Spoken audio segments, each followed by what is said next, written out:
Daddy to. Jela, picture nga lang tayo. Muntakpan, picture lang. Isa lang.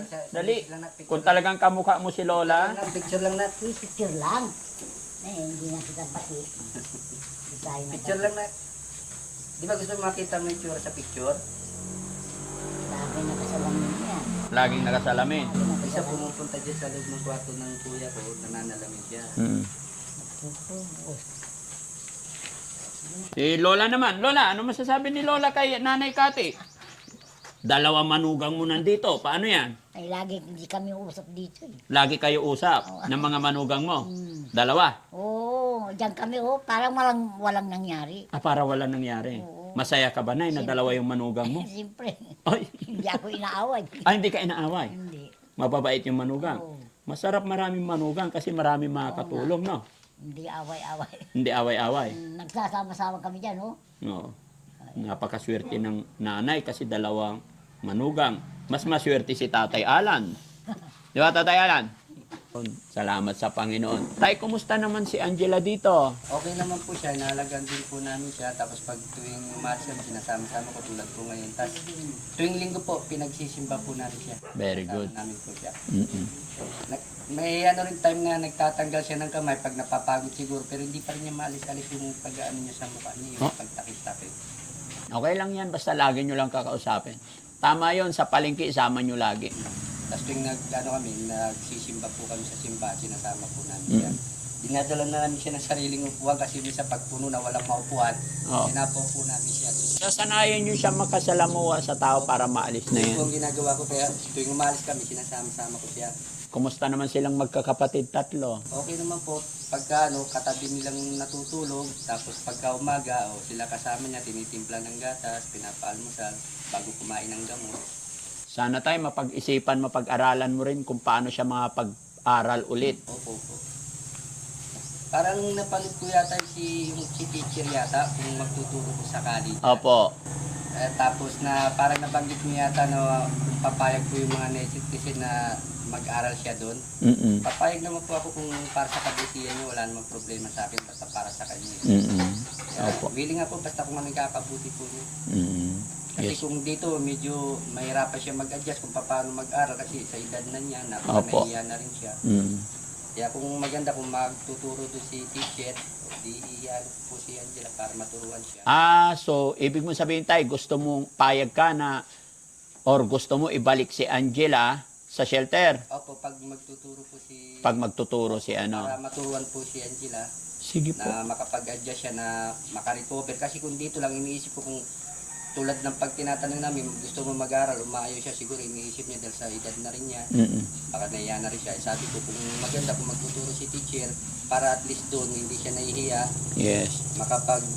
move on siya na makapag-aral. Tsaka ang ano siguro dito, tutor, parang ganon. Opo. Private teacher niya, no? Gusto mo mag-aral, Angela? Kain ka, prutas? Ha? Gusto mo kumain saging? Medyo hilaw-hilaw pa yung binili ni Kuya Sam na saging. No? Yung yung grapes lang pwede, pero hugasan mo na maigi, ha? Sige tay, sa ngayon kasi, pinag-aaralan ko muna, pinag-iisipan ko munang maigi about kay Teacher Mary Jane. Kasi si Teacher Mary Jane, ginagamot pa rin pa namin. Opo. Kailan yung check-up din ni Mary Jane? April? April 6. May monthly rin kaming pagdadala sa kanya sa pagamutan. Pero wag po kayong mag-alala kasi ang Team Daddy Frankie, lahat ng beneficiary natin isa pag kaya na ni Teacher Mary Jane, lahat dadalhin ko sila sa bahay ni Daddy Frankie para doon sila magtipon-tipon. Kahit 2 days, 3 days, mag-stay sila doon para maturuan ni Teacher Mary Jane. Tama yan. Tiwala naman po ako sa inyo kasi lahat po ginagawa niyo para sa lahat ng mga pasyente po niyo, kung ano yung kakabuti po nila. Kaya Yes. willing po ako na ipagkatiwala si Angela para sa kakabuti po niya. Salamat. Opo. No? Mag-aaral si Angela, no? Ha? Marami kang classmate doon. Classmate mo si Bandam. Classmate mo si Ate Nida. Si Kuya Oliver. Si Junjun. Si JR. Kahit na nandoon na sila sa kanilang pamilya, pag may oras or dumating yung araw na pag-lecture nila, kukunin ko sila lahat. Pagsasama-samahin natin sila sa bahay ni Daddy Frankie para maturuan, di ba? Okay ba yon, Angela?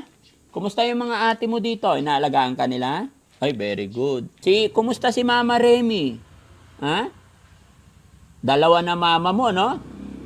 Pag nandito si Mama Cathy, tiyan dito bantay alagaan ka ni Mama Remy. Dami nagmamahal kay Ate Angela, no? No? Oy, very good. Bait-bait. Napakaswerte mo, tay. No? May 3 kang anak. Mababait. Tapos may 2 kang asawa. Mababait. No? Opo. Di ba? Pero tayo, wag mo ring pababayaan si Nanay Cathy, ah? Parang matatanda naman na tayo, eh, no? Para sa mga anak na lang. Di ba? Pero natanong ko si Nanay Remy kasi sabi niya, 3 months pa lang, alaga na niya si Bunso. Opo, totoo po yun. 3 buwan pa lang si Nanay Remy na nag-alaga. Si yung bunso po, nung sinumpong po yan, muntikan niya na po saksakin ng tinitoryan noon. Oh? Kaya naagaw ko yung 2. Tapos ito na lang po yung hindi ko nakuha kasi pati yung ganun po hindi alam na naayaw ibigay po talaga. Yun na po yung time na nakikita na namin siya ng symptoms na ano na siya sa isip. Kasi pinagamot ko rin po siya, alam din po ng tiyahin niya na hindi ko rin po siya binitawan hanggang siya hindi gumaling. Nung gumaling po siya, parang ang naging sinukuan ko na nun kasi yung mga maintenance niya, ang mahal ng gamot, tapos yung mga anak ko napapabayaan ko kasi ultimo gatas po halos hindi ko na mabilan dahil puros na lang po yung inaatupag ko. Tapos nakaka-absent ako sa trabaho kasi nagkanda-baon-baon ako sa utang.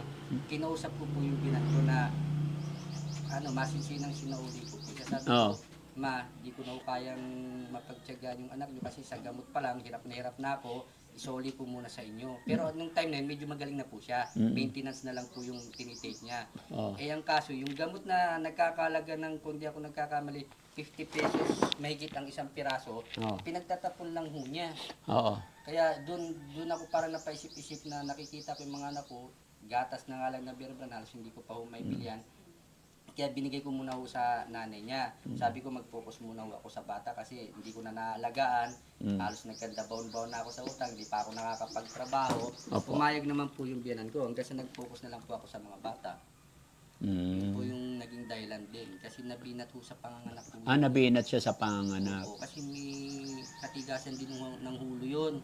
Bagong panganak pa lang po siya, 1 beses pa lang po ata naligo ng mga dahon-dahon, naligo na agad ng sariwa. Tapos lagi yung nag-shirt yun, hindi yung nagpapajama o sweater, lagi naka-sleeveless. Kaya parang pinasok po siya ng lamig. Pero may naintindihan kita tayo, syempre sa hirap ng buhay, lalo na maliliit, sabi mo, 3 buwan pa lang yung baby. Opo, yun. Maintindihan kita na ipa-priority talaga yung mga anak, lalo na't mga baby pa. 'Di ba? Pero ang tanong ko tayo, huwag kang magagalit. Paano mo nagawa yon na 3 months pa lang si Bunso, may asawa ka ng Ate Remy, Nanay Remy agad? Bali nagtagal pa po ng mga ilang buwan kasi napaisip-isip din po ako. Tama po yung tanong nyo para masagot ko rin. Para maging klaro tayo. Kasi, ganito po yun. sige. Frankie. Unang-una po, ang nanay ko may edad na. Nag-iisa lang po ako magtaguyod ng mga anak ko. Naghahanap din po ako ng magiging katuwang sa buhay na para in case na magtrabaho ako, panatag ako na mayroong nag-aalaga sa anak ko rin. Hanggang sa natagpan ko si Remy na willing siya na kahit hindi niya sariling kadugo, inalagaan po niya.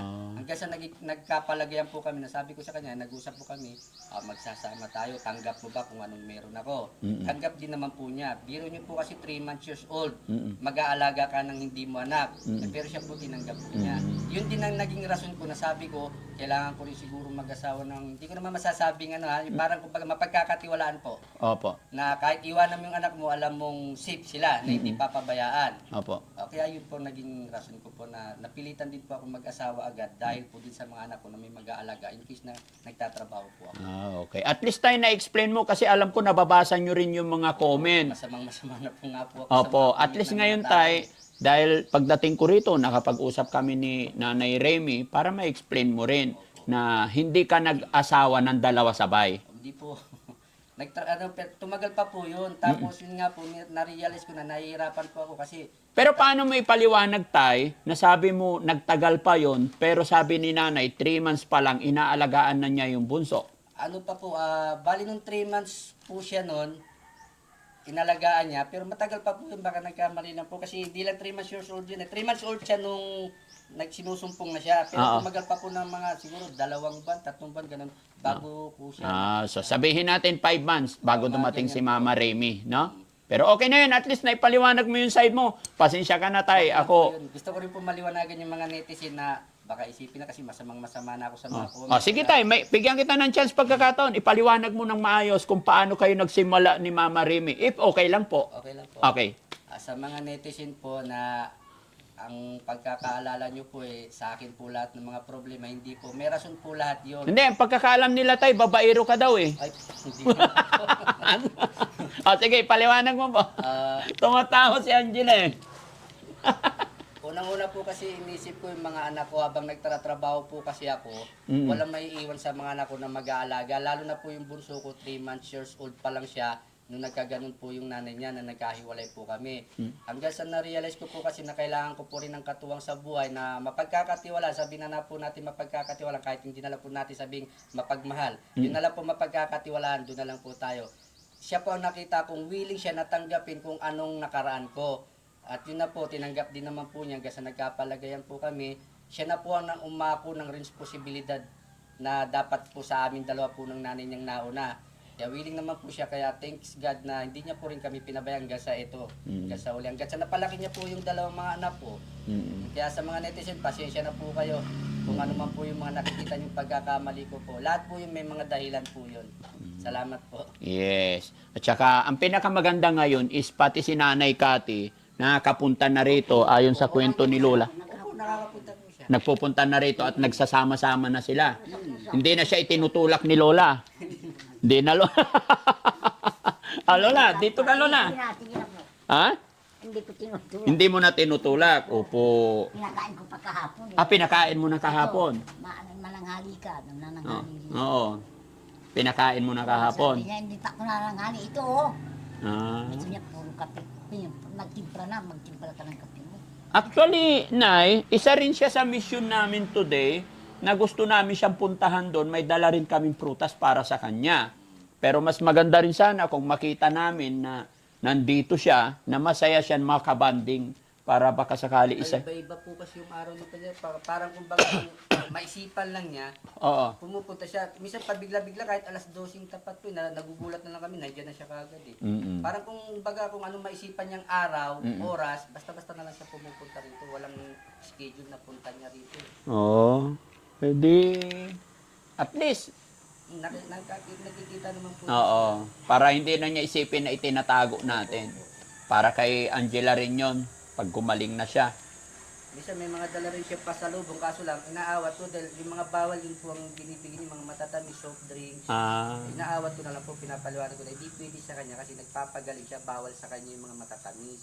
Kadalasan yung mga tinapin ng may asukal, Oo po. sabi ko, kainin mo na lang yan kasi kumain naman na siya. Para sa'yo na lang yan, kainin mo na lang yan. Kailangan kakainin ni Angela Tay, more on rice, Opo, gulay, isda, meat, balance, and then prutas. opo. Iniiwas ko lang siya sa mga matatamis. Yes, mga chichirya, mga matatamis, soft drinks, yun po yung mga bawal. Kaya nga po. Which is hindi lang sa kanya. Sa lahat ng tao, talagang i-aware natin yung matatamis. Opo. Lahat ng, Ganda hilya, hilya, oh. Hilya. Ang kami hilya. Gwapa, maganda. ay, guwapa. Oo, maganda. Oo. Tama ka maganda. Babalik kami Si muna. daddy to, oh. Si daddy to, oh. Jela, picture nga lang tayo, muntakpan, picture lang, isa lang. Dali. Kung talagang kamukha mo si Lola. Picture lang natin. Uy, picture lang. Hindi na kita pati. Design na Picture lang natin. Di ba gusto mo makita mo yung tsura sa picture? Lagi na kasalamin niya. Laging nakasalamin. Isa pumupunta dyan sa loob ng kwarto ng kuya ko, nananalamin siya. Si ate, yung ganda oh. Buti hindi nagtakip na mukha si ate. Uy, wag ka magtakip. Oy, ala, oy, ganun pa. Parehas din. Ha? Ay, wag ka magtakip ah. Mahihain sila. Mahiyain din. Ate, baba mo yung kamay mo. Ay, tingin lang. Hoy! Ba't ka nagtatakip? Nahawa ka ni Angela? Allah, dalawa na sila. Nagtatakip na rin yung isa. Oh. Pareha sila ng kapatid niyang buso talagang nasa ano yata, mahiyain. Oh, nagtatakip na rin siya. Angela, huwag ka na magtakip para gayahin ka ng mga kapatid mo. No? Gayahin niyo si Lola, oh, hindi siya mahiya. Tiwa. Angela, tiwa. Alam pala ni Lola yung laro na tiwa. Diyan kami lagi sa kung mga ginagawa. Oh, Diyan kami lagi. oh, naglalaro kayo ng tiwa. Pinapasaya namin siya kung Oh. minsan kilikili. Kaya nga po Lola, naglalaro kayo ng tiwa. Sino nakakaalam ng larong tiwa? Kilikili namin. Oh. Angela, laro tayo tiwa. Ayaw niya. Tay, alam mo rin yung larong tiwa. Opo, nung bata. Natatawa siya. Natatawa siya. Bihira na lang nakakaalam ng larong tiwa. Puro cellphone. Kayo mga kababayan, i-comment nyo dyan kung naglaro din ba kayo ng tiwa. Puro cellphone ng mga kabataan niya. Ha? Puro cellphone. Puro cellphone na. Kabataan nila. Mas maganda yung libangan ng mga bata no, no? Tiwa lang. Takbuhan. Oo. ganun. Ngayon, nasa loob na lang ng bahay, puro cellphone. Maghihintay na lang ng oras ng kakain. Oo. So, sige. Yan lang muna tayo, no? Papasalamat po muna ako. Opo. Maraming salamat po sa mga sponsor ni Daddy Frankie, sa lahat po ng mga tumutulong kay Daddy Frankie, at kay lalong-lalo na po sa team Daddy Frankie, at kay Daddy Frankie, maraming po salamat sa regalo niya po para sa anak ko. Maraming salamat po. Prutas lang ng prutas tayo. Opo. Para makabawi siya. Si Lola naman. Lola, ano masasabi ni Lola kay Nanay Kati? Dalawang manugang mo nandito. Paano yan? Ay, lagi hindi kami usap dito eh. Lagi kayo usap ng mga manugang mo. Dalawa. Oo, diyan kami parang walang nangyari. Para wala nangyari. Oo. Masaya ka ba na dalawa yung manugang mo? Siyempre, Ay, hindi ako inaaway. hindi ka inaaway. Hindi. Mababait yung manugang. Oo. Masarap maraming manugang kasi maraming makakatulong, no? Hindi away-away. Hindi away-away. Nagsasama-sama kami dyan, No. Napakaswerte ng nanay kasi dalawang manugang. Mas maswerte si Tatay Alan. Di ba, Tatay Alan? Ha? Siguro si Tatay Alan pugi nito nung araw. Wala na po, laspag na. Si Lola naman. Lola, ano masasabi ni Lola kay Nanay Kati? Dalawang manugang mo nandito. Paano yan? Ay, lagi hindi kami usap dito eh. Lagi kayo usap ng mga manugang mo.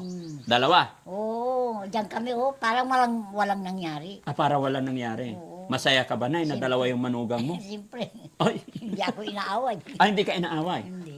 Mababait yung manugang. Oo. Masarap maraming manugang kasi maraming makakatulong, no? Hindi away-away. Hindi away-away. Nagsasama-sama kami dyan, No. Napakaswerte ng nanay kasi dalawang manugang. Mas maswerte si Tatay Alan. Di ba, Tatay Alan? Ha? Siguro si Tatay Alan pugi nito nung araw. Wala na po, laspag na. Laspag na. Pero nung araw, pogi. Hindi naman may tsura lang. May tsura lang. Sinong artista ang kamukha mo nung araw? Wala po. Hindi, meron ah. Mas magwapo po yung mga artista kaysa sa akin. Pero sinong kahawig mo? Hindi ko. Oo? Ha? Parang kamukha mo si si Aga Mulak eh. Sino mas kamukha mo tayo? Aga Mulak o si Ninyo Mulak? Bahala na po nito sinumusga. Tay, thank you tay. Salamat po. Huwag kang magalit sa mga biro ko tay ha. Opo. Huwag po kayo mag-alala. Siguro after ng second check-up ni Teacher Mary Jane, magsisit ako ng araw na sama-sama silang lahat sa bahay ni Daddy Frankie para turuan ni Teacher sila. No? Para marami po pa po yung matutulungan. Yes po. Katulad ni Angela. Okay po. So, yun mga kababayan, mga kabarangay, pansamantala ako'y magpapaalam at masaya ako sa aking nabalitaan about kay Angela kasi si Angela nagpupunta na siya ng simbahan, sumasama na po sa pamamalingki kasama kanyang mga kapatid, kasama ang kanyang mabait at maalagang magulang si Tatay Alan tsaka si Mama Marie, no? Ay, Remy, sorry. Ayan, kala ko may pangatlong Remy na. Pasensya. Ano? Maraming salamat mga kababayan. Abangan nyo pa ulit yung sunod na pagpasyal natin kay Angela. Maraming salamat. God bless po.